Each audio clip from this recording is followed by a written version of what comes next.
Pooja plastic bottles fit every lifestyle, leak-proof, durable and made from 100% safe virgin plastic. Pooja plastic bottles. Sip smart, sip fresh. बड़ी खबर के साथ केशकाल से आपको दिखाते हैं जहां सड़क हादसे में घायल युवक की इलाज के दौरान मौत हो गई है। अस्पताल प्रबंधन पर इलाज में लापरवाही का आरोप है। परिजनों ने ऑक्सीजन नहीं मिलने का आरोप लगाया। एक्सीडेंट के बाद एम्बुलेंस लेट पहुंचने का भी आरोप है। दोषियों पर कार्रवाई और मुआवजे की मांग यहां पर परिजनों के द्वारा की जा रही है। शुक्रवार को बाइक और पिकअप में भिड़ंत हुई थी। इसके बाद आसपास के लोगों ने इस युवक को अस्पताल में भर्ती कराया था, लेकिन इलाज के दौरान उसने दम तोड़ दिया। फरसगांव सीएचसी में भर्ती कराया गया था। इलाज जारी भी था। कहीं ना कहीं उम्मीद थी परिजनों को कि युवक को बचा लिया जाएगा, लेकिन बेहद ही दुखद खबर खासतौर पर परिजनों के लिए कि युवक ने इलाज के दौरान दम तोड़ दिया।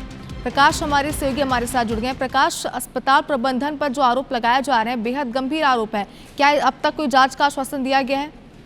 जी, आपको बताना चाहूंगा कि बीती रात की है जब एक बाइक और पिकअप में एक्सीडेंट होता है, जो घायल के लिए जब गंभीर स्थिति में घायल हो जाता है तो 108 को फोन किया जाता है, लेकिन 108 जो नया आया हुआ है, लेकिन 1.5 से 2 घंटा के बाद एम्बुलेंस पहुंचता है। वहीं जब कई मुश्किल करने के बाद जब फरसगांव अस्पताल पहुंचाया जाता है तो वहां भी ऑक्सीजन नहीं होने के कारण लगभग 1 घंटे के बाद उस घायल व्यक्ति का मौत हो जाता है। मौत होने के बाद परिजनों हंगामा करते हैं कि कहने का मतलब कि इतनी बड़ी लापरवाही है कि यहाँ एम्बुलेंस नहीं है, साथ में ऑक्सीजन नहीं है, जिसके कारण मौत हुई है, जिसका पूरा जिम्मेदार अस्पताल प्रबंधक है। इस पर कहीं ना कहीं कार्रवाई होना चाहिए और जो 108 है उस पर भी कार्रवाई होना चाहिए और इनको मुआवजा मिलना चाहिए। इस प्रकार का आक्रोश देखने को मिला और मांग कर रहे लगातार कि ऐसे अधिकारी कर्मचारी पर कार्रवाई होनी चाहिए, लेकिन अब तक शासन प्रशासन के द्वारा कोई कार्रवाई नहीं किया गया है। आज देखते हैं कि किस प्रकार आगे की कार्रवाई करते हैं। प्रकाश, कुल मिलाकर परिजनों का ये कहना है कि अगर समय पर एम्बुलेंस उन्हें मिल जाती तो शायद इस युवक को बचाया जा सकता था, लेकिन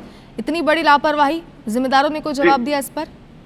जी, आपको बताना चाहूंगा कि बस्तर संभाग में करीबन 2 दर्जन नए एम्बुलेंस आया हुआ है। एम्बुलेंस नए आने का मतलब ये है कि त्वरित कार्रवाई होना चाहिए। अगर कोई भी 108 में डायल करता है तो आधा से 1 अंतर्गत पहुंच जाने चाहिए, लेकिन 2 से ढाई घंटा तक एम्बुलेंस नहीं पहुंचना ये कहीं न कहीं बड़ा प्रश्न है और ऐसे लोगों पर कड़ी से कड़ी कार्रवाई होना चाहिए। साथ में मतलब फरसगांव अस्पताल एक सामुदायिक स्वास्थ्य केंद्र है और वहां पर ऑक्सीजन नहीं होना ये भी एक बड़ी लापरवाही पाया जाता है। तो ऐसे दोनों ही जिम्मेदार लोगों पर कड़ी से कड़ी कार्रवाई करने का प्रकाश, और कहीं ना कहीं सरकार ने 108 की सौगात तो दे दी है, लेकिन जमीनी हकीकत इसकी कुछ और ही है। अब देखने वाली बात होगी कि इस पूरे मामले पर कोई एक्शन लिया जाता है या आगे भी सरकार की लापरवाही और देखने को मिलती है। बहुत शुक्रिया पूरी जानकारी के लिए।